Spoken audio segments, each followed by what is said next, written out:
ওকে, ready হয়েন। আমার হচ্ছে entry আপাতত আমি এখন একটাই দিব, আর এটা হবে আমার ফুল ব্যালেন্সের এন্ট্রি।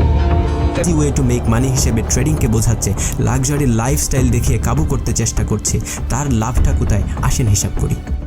ধরি মুরগি কবির নামে একজন মানুষ যে ট্রেডিং নিয়ে বকবক করে, মিলিয়ে দেখবেন তার মতো নানান মানুষকে আপনি টিকটকে দেখে থাকেন। তাদের নিজস্ব টিকটকে কমিউনিটি আছে, ডিসকর্ডে চ্যানেল আছে, টেলিগ্রামে সবাইকে জড়ো করে তাদের নিজস্ব চ্যানেলে নিজের জীবনের নানান বিলাসিতা দেখিয়ে আপনাকে অনুপ্রাণিত করে তার দেয়া লিঙ্কে গিয়ে ট্রেডিং শুরু করতে। আপনি আমি এই কবির সাহেবদের গুরু হিসেবে মানি এবং এই দুনিয়ায় পা বাড়াই। তখনই শুরু হয় মুরগির আসল লড়াই। বাইনারি ট্রেডিং এর পকেটমার অ্যাফিলিয়েট প্রোগ্রাম দিয়ে একটু উদাহরণ দিলে বিষয়টা আরো ক্লিয়ার করে বোঝানো যাবে। সব প্ল্যাটফর্ম একই রকমের কাজ করে, এজন্য একটা দিয়ে উদাহরণ দেই। খেয়াল করে দেখেন, এখানে লেখা আছে, ক্লিয়ারলি বলা আছে, আপনি ক্লায়েন্ট রেফার করলে, ওই ক্লায়েন্ট ইনভেস্ট করলে আপনি 80% পর্যন্ত কমিশন পাবেন। মনে রাখেন, খেলা শুরু হলো মাত্র। এই দেখেন, প্ল্যাটফর্ম বিভিন্ন লেভেলে এই ডিজিটাল হকারদের ক্যাটাগরাইজ করে থাকে। আমরা যেই ফেরিওয়ালাদের ইউটিউব আর টিকটকে দেখি, তারা হলো প্ল্যাটফর্মের ভাষায় ভিআইপি আর ইনফ্লুয়েন্সার্স।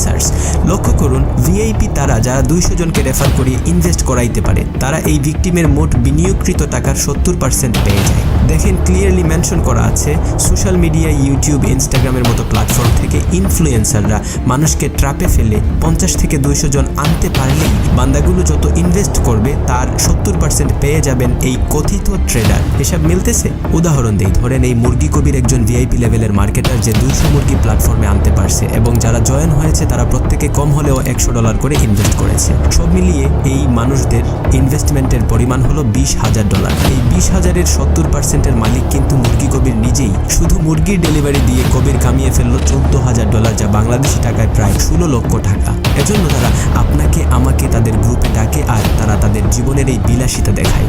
হিসেব ক্লিয়ার নাকি ভেজাল আছে?